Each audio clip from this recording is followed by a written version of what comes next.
जी जनाब अस्सलाम वालेकुम। आज हम देखने जा रहे हैं P1 का chapter number 7 risk assessment and response.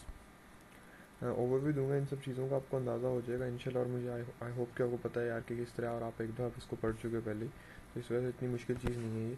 और एक ओवरऑल एक ईजी चीज़ है जिसको आप टैकल कर सकते हैं, खुद भी कर सकते हैं। तो असेस कैसे करते हैं, रिस्क असेसमेंट की बात करते हैं कि आप उसको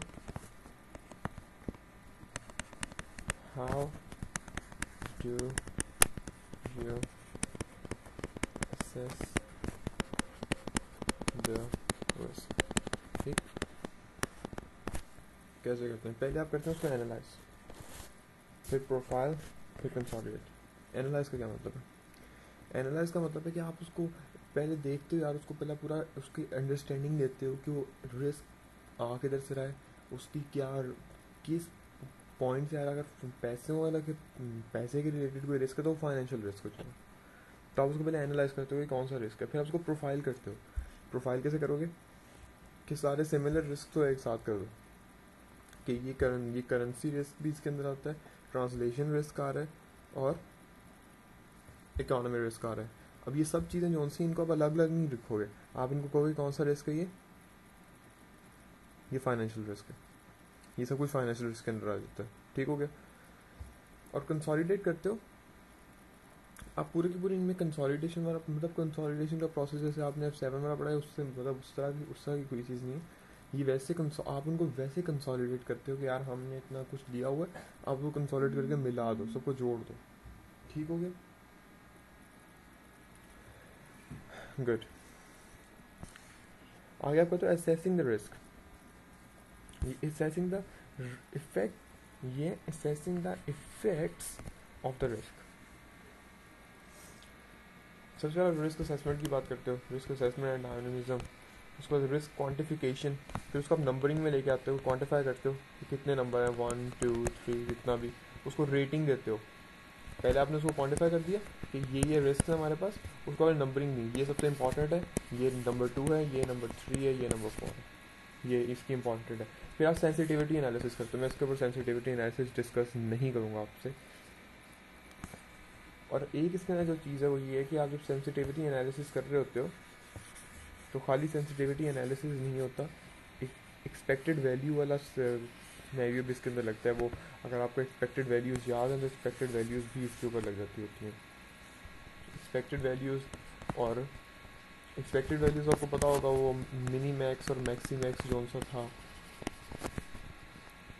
एक्सपेक्टेड वैल्यू फॉर्मेट जो था वो मैक्स पूरा का पूरा मैट्रिक्स से करता था, F5 के अंदर था। अगर आपको अंदाज़ा है उसको तो वेल एंड गुड, अगर नहीं अंदाज़ा तो फिर एक काइंड उसकी एक एग्जांपल से गो थ्रू करके देख लें, आपको अंदाज़ा हो जाएगा। अकाउंटिंग रेशियोज़ हैं, सॉरी आपकी अकाउंटिंग रेशियोज़ हैं, कौन सी रेशियोज़ होती हैं ये?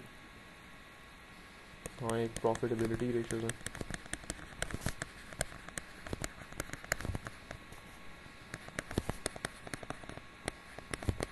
प्रॉफिटेबिलिटी रेशियोज़ हैं, हमारी लिक्विडिटी रेशियोज़ हैं, और हमारी इन्वेस्टर रेशियोज़ हैं, so on and so forth. आप ये सारा कुछ भी करते हो, ठीक है। और ये आता है ट्रेरा फ्रेमवर्क, सबसे इंपॉर्टेंट पार्ट है इस टॉपिक का। इस पूरे चैप्टर में मेरे ख्याल से इससे इंपॉर्टेंट चीज़ और कोई नहीं है, क्योंकि ये अपने हर जगह यूज़ कर लेना इसको, और आपको याद भी रहना चाहिए, आपको पता यार ये क्या चीज़ है।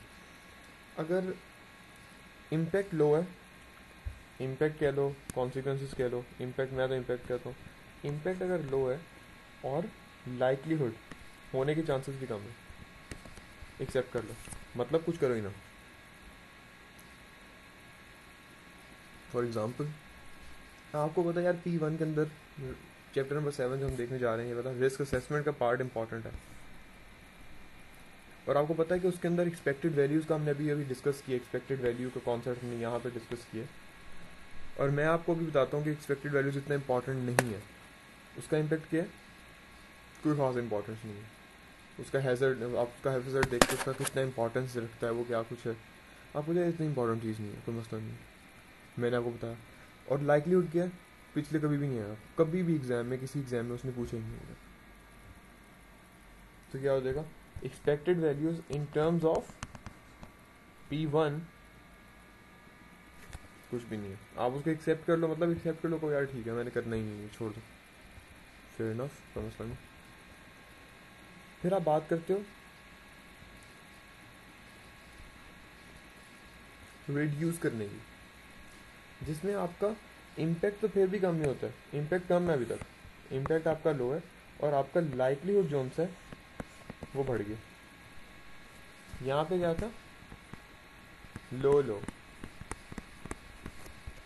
यहाँ पे क्या हो गया, लो हाई। इम्पैक्ट फिर भी थोड़ा है मगर लाइकलीहुड बहुत ज़्यादा है। मैं आपको बताता हूँ यार, केस सेंसिटिव रिस्क प्रोफाइलिंग जो उनसे वो इतना इम्पोर्टेंट टॉपिक नहीं है, वो इतना मतलब एक हैवी टॉपिक नहीं जिसको 20 नंबर का क्वेश्चन आ सकता है, मगर हाँ उसके आने के चांसेस बहुत ज़्यादा है। तो आप रिड्यूस कैसे करोगे, आप रिस्क प्रोफाइलिंग को एक प्रॉपर तरीके से समझ लोगे, इसलिए आप उसको रिड्यूस कर दोगे उस रिस्क को होने से। कंपनी के पॉइंट ऑफ व्यू में अगर आपका एक लो लेवल का स्टाफ छोड़ के जा रहा है, हम लोग जैसे किसी कंपनी में काम करते हैं, तो हम लोग अगर किसी कंपनी में काम करते हैं, हम हमारा कोई थ्रेट नहीं है उनको कि हम छोड़ के जाएंगे कंपनी तबाह हो जाएगी, नहीं, ऐसा कुछ नहीं होता। ये हमारी सोच होती है कि हम शायद छोड़ देंगे और दुनिया तबाह हो जाएगी, ऐसा कुछ नहीं होगा। हमारे से पहले भी दुनिया चल रही थी, हमारे बाद भी चलती रहेगी। हाँ, बाद में इम्पैक्ट की बात होती है, ये हाई लो, ये हो जाता है हाई लो। हाई लो क्या होता है कि आपका इम्पैक्ट बहुत ज़्यादा है और लाइकलीहुड कम हो गया। मतलब इम्पैक्ट एक चीज़ का बहुत ज़्यादा होगा आपके ऊपर कि अगर आप प्रॉपर तरह से डाइट नहीं लेते और बहुत ज़्यादा मीठा खा लेते हो, या फिर मतलब आपको कोई प्रॉब्लम हो जाती है आपके लेवल वगैरह का, वो कहने आपको डायबिटीज़ हो सकती है। अब जब डायबिटीज़ हो सकती है उसका इम्पैक्ट बहुत ज़्यादा है, लाइकलीहुड कम है, क्योंकि हर बंदे को नहीं हो जाती, कोई इनहेरिटेड प्रॉब्लम्स होती है उनकी वजह से भी हो जाती है, और अगर होनी हो फिर हो जाती है, फिर जो मर्जी होती है। तो वो आप उसको आप ट्रांसफ़र कैसे करते हो, कंपनी के अंदर कोई लॉस ऑफ की कस्टमर्स, अभी ऐसा कोई बड़ी बात नहीं है यार, कस्टमर छोड़ के जा रहे हैं, नहीं छोड़ के जा रहे, मगर आपको डर है कि शायद छोड़ दें, तो लॉस ऑफ की कस्टमर्स की बात करते हो आप। उसके अलावा सॉरी, ये होता है हाई हाई हाई हाई, आप अवॉइड करते हो, आप कहते हो यार मैं करना ही नहीं है काम, बिल्कुल क्रॉस कर देते हो उसको, मतलब ये टॉपिक क्रॉस नहीं करते, आप कहते हो हमने काम ही नहीं करना, ठीक हो गया। तो ये है कौन इसका रिस्क रिस्पॉन्स। अब रिस्क को आपने टैकल कैसे करना है, रिस्क रिस्पॉन्स का मतलब कह लो कि हाउ टू टैकल, ठीक है। टेरा फ्रेमवर्क लो, जैसे मैं आपको बताया था, रिस्क एपेटाइट अपनी डिस्क्राइब कर लो यार, कितना, how much risk can you bear, बस ठीक है, पता होगा तो इजीली काम बन जाएगा। A large principles as low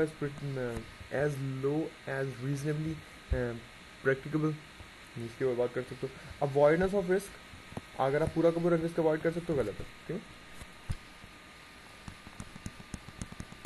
the more the risk, क्या कहने वाला हूँ, जी हाँ, the more is the return, the more is the return, perfect हो गया, ठीक है।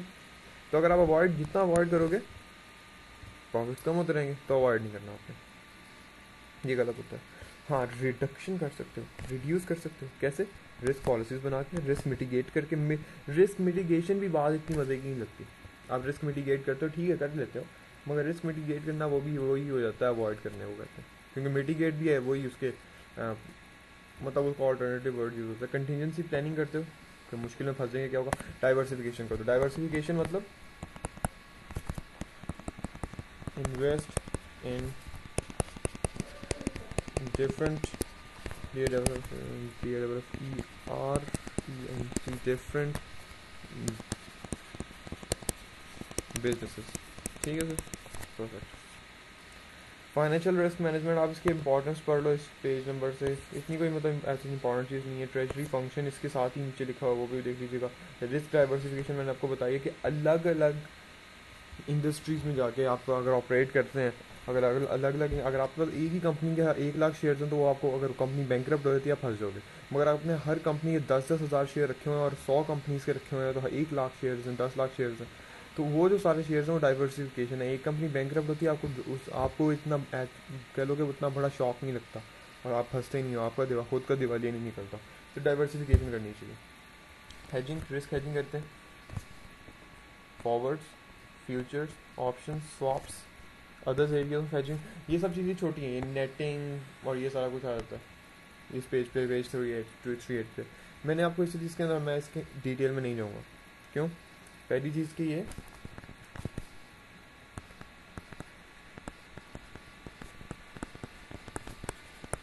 इम्पॉर्टेंट नहीं है, और दूसरी चीज़ की ये